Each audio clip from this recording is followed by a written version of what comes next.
in a nutshell about literature with Joseph Pearcem.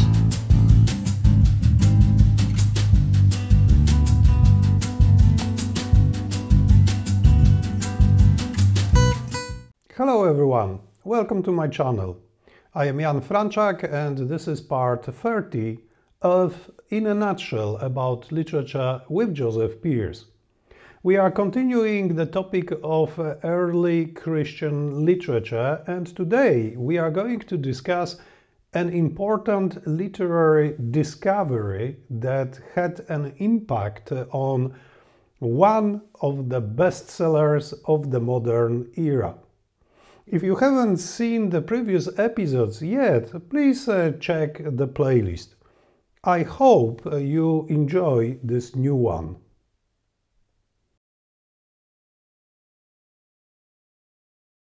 And what would be your next author that you would propose to someone? I have somebody in mind, but I wonder what would be your next proposal. Are we speaking chronologically here, Jan? Yes, I would prefer chronologically because personally it gives me a sense of order, and also we could see this continuation and reflection of these mirrors that were, before.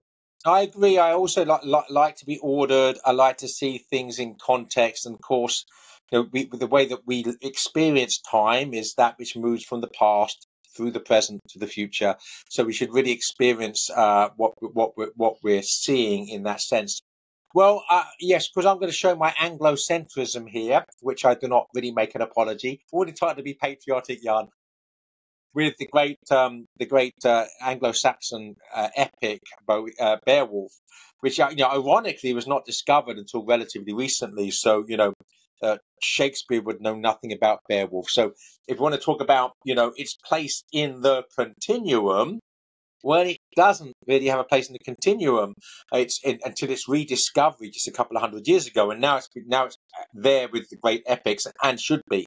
But it's not something which influenced the centuries after its publication, as, for instance, Confessions or The City of God, or The Consolation of Philosophy, or De Musica by Boethius. So these are works which really informed who we are and what Christendom is. Beowulf didn't do that. So in that sense, its historical significance is much less. But its literary significance as a great epic is, I think, deserves, thanks be to God it was rediscovered.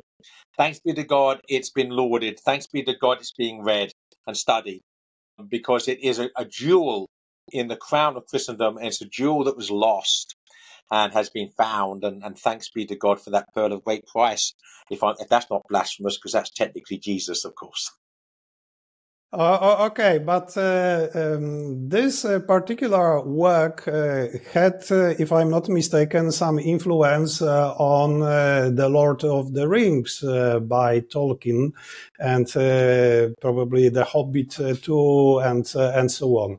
So how much influence does Beowulf have on Tolkien?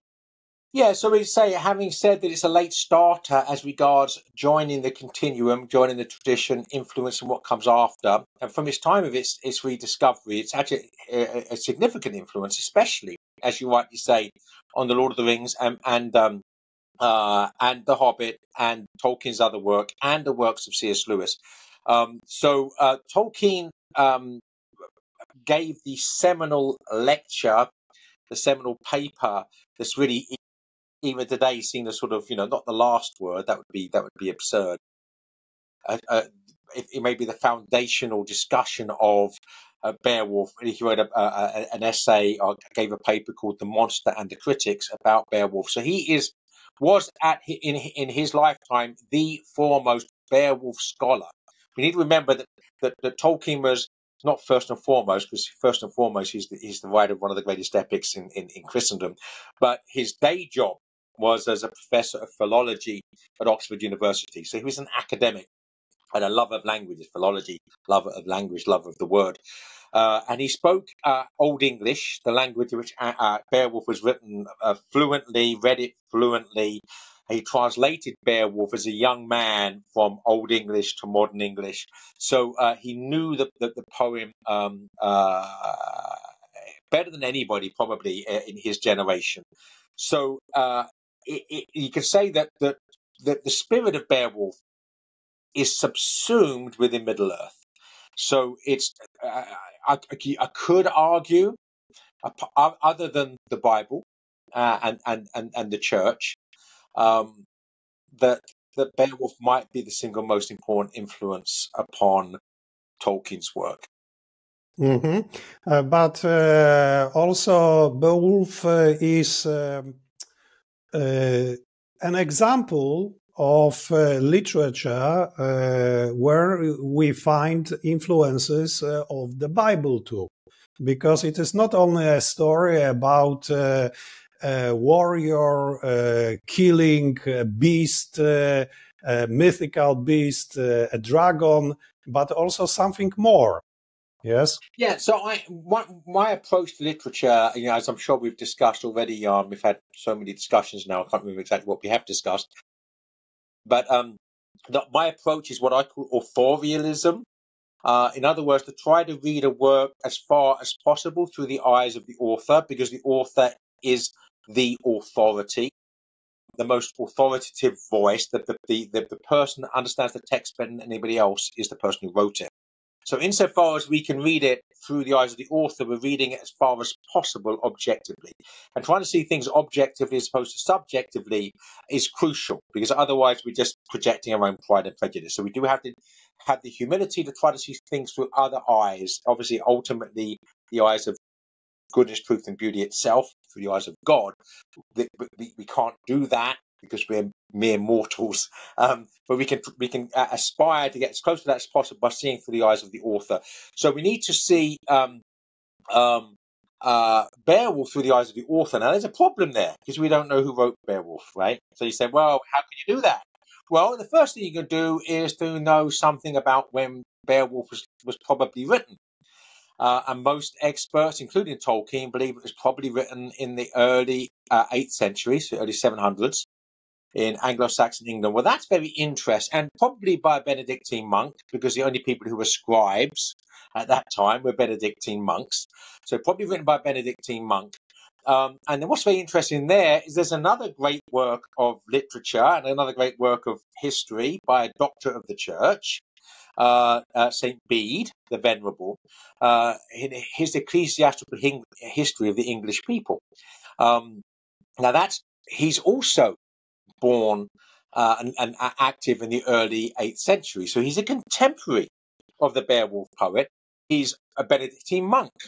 So he has a lot in common in terms of time and place, if you like, and perspective to the Beowulf poet, which means that we should at least see Beowulf in the light of Bede.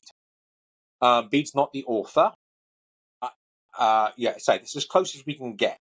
So what we find if we read Beowulf through the eyes of Bede is we see in Bede's ecclesiastical history that he's very preoccupied with the heresy of Pelagianism. Now, Pelagianism is a very, very, it's not obscure heresy, it's very up-to-date heresy. It's the self-help religion, right? We do it ourselves. We basically save ourselves through our own power, through our own self-empowerment, right? Whether it's Nietzsche or the Pride movement, we just do it American almost heresy. Yeah, exactly. More aspects of modern American individualism. I would say there are many people over here who do not subscribe to that, but yes. So what do we find in Beowulf? Pelagianism is basically you get to heaven just by asking, what would Jesus do? Well, that sounds reasonable, right? What would Jesus do? Listen to what Jesus says and what he commands, and you do it. Well, who can argue with that, right? What would Jesus do? It's very, Protestant term used over here by evangelicals. And you just do it. So in other words, you can get to heaven through the triumph of your own will, right? Of course, that's a mistaken anthropology. a mistaken understanding of who we are, because we are weak, miserable losers. We're sinners, broken by original sin, and we can't do what Jesus would do unless Jesus helps us. Without Jesus' help, we can do nothing, right? So that's what theologians call grace, right? This supernatural assistance that Christ gives us to do what he commands us. If without that supernatural assistance, we can't do it, we fail. We become miserable losers like most people that believe they can do it without Christ. So, Beowulf. What do we know about Beowulf? The Benedictine monk who writes it tells us he's the most powerful warrior who's ever lived. There's never been a warrior more powerful. He's the strongest, the greatest athlete, you name it. This is as good as it gets. If you want a strong man, if you want a Superman, you want the Ubermensch, right? This is it. This is Beowulf. And he proves it because he fights Grendel, this sort of demonic monster, rips off his arm with his bare hands, and Grendel, flees mortally wounded. So far, so good. We can do it ourselves. But then Grendel's mother appears on the scene.